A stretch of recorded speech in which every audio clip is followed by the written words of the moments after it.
Hello everyone, welcome back to my new blog. কেমন আছেন সবাই? আশা করছি সবাই ভালো আছেন। তো সবার ঈদ কেমন কাটলো অবশ্যই জানাবেন। আর আমার ঈদ তো অনেক বেশি ভালো কেটেছে। আর আমি এখনও পর্যন্ত কিন্তু বাবার বাসায় আছি। এগুলো আমার অনেক আগের ভিডিও। আগে আমি আসলে ভিডিওগুলো এডিট করতে পারিনি, আর ঈদের সময় খুব ব্যস্ততার মধ্যে সময়গুলো কেটেছে। এই জন্য আমি ভিডিওগুলো এডিট করতেও পারিনি, ছাড়তেও পারিনি, ফোনে থেকে গিয়েছে। তো ভাবলাম আজকে একটু ফ্রি টাইম পেয়েছি, ভিডিওগুলো এডিট করে দিয়ে দিই। তো যাই হোক, সেদিন আমি রান্না করেছিলাম ডিমের চচ্চড়ি আর ডাল ঝোল রান্না করেছিলাম। আমি শুধু ভেবেছিলাম যে ডাল রান্না করব, আলুর ভর্তা করব আর ডিম ভাজি করব। পরে আমার শ্বশুর এসে বলছে যে না, সে নাকি আজকে ডিম সিদ্ধ করে খাবে। ডিম সিদ্ধ করে বলতে ডিম সিদ্ধ করে রান্না করে খাবে। তো কি করার, বাবা যেহেতু বলেছে তাকে তো রান্না করে দিতেই হবে। এই জন্য পরে আমি আমার প্ল্যান বাদ দিয়ে বাবার কথা মতো রান্না করতে শুরু করলাম।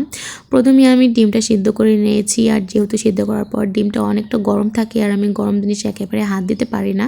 এই জন্য ডিমটা এক সাইডে রেখে দিয়ে আমি তারপর এখানে ডালটা আমার ফ্রিজে ছিল, যেহেতু ডাল আমার সিদ্ধ করা ছিল, জাস্ট ডালটা শুধু আমাকে তেলে দিয়ে নামিয়ে নিতে হয়েছে। তারপরে আমার ডাল রান্না শেষ। তারপরে আমি এখানে ডিমটা খুবই হালকা করে ভেজেছি, কারণ আমার কাছে ডিমটা খুব কড়া ভাজলে আসলে আমার কেন জানি খেতে ভালো লাগে না। আর আমার মেয়েরাও ডিম কড়া করে ভাজলে খেতে চায় না। সিদ্ধ ডিম এমনি শুধু খায়।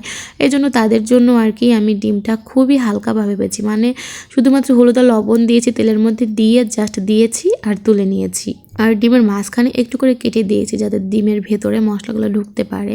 ডিমের ভেতরে মশলা ঢুকলে কিন্তু খেতে অনেক বেশি মজা হয়। আর ডিমটা আমি শুধুমাত্র পেঁয়াজ আর টমেটো দিয়ে রান্না করব, কোনো কিছু অ্যাড করব না। এখানে আমি রান্না করছিলাম, আর আমার মেয়ের সঙ্গী এই ছাগলগুলা, ও সারাটা দিন এই ছাগলগুলোর সাথে খেলা করে।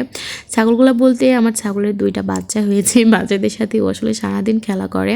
আর আমি ওকে কখনো নিষেধও করি না, কারণ ও আসলে ছাগলের সাথে ওর খুব একটা ভালো সম্পর্ক হয়ে গিয়েছে। আমাকে একেবারেই বিরক্ত করে না, সারাদিন ও আসলে এগুলো নিয়ে ব্যস্ত থাকে। আর আমি আমার নিজের বাচ্চা বলে বলছি না, আমার বাচ্চাটা একেবারেই অন্যরকম, আমাকে কোনো বিরক্ত করে না। ও শুধু পেটটা যেন ভরা থাকে, সারাদিন খেলাই করে।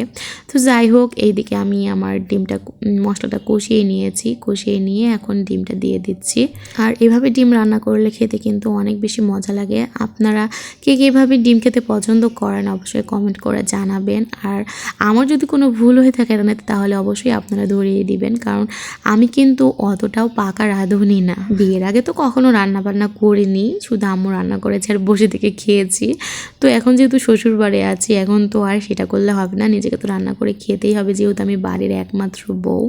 তো এই তো আমার রান্না বান্না শেষ। এখানে ডিম রান্না করেছি, ওইদিকে ডাল রান্না করেছি, আর আমি পরে কিছু সেমাই রান্না করে নিয়েছিলাম, কারণ সেমাই আমার বাসায় প্রায় রান্না করা হয়, কারণ আমার শ্বশুর শাশুড়ি দুজনের মিষ্টি জিনিস খেতে অনেক বেশি পছন্দ করে।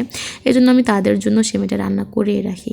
তো এই তো আমার ভিডিও এখানে শেষ করছি। সবাই ভালো থাকবেন, আল্লাহ হাফেজ।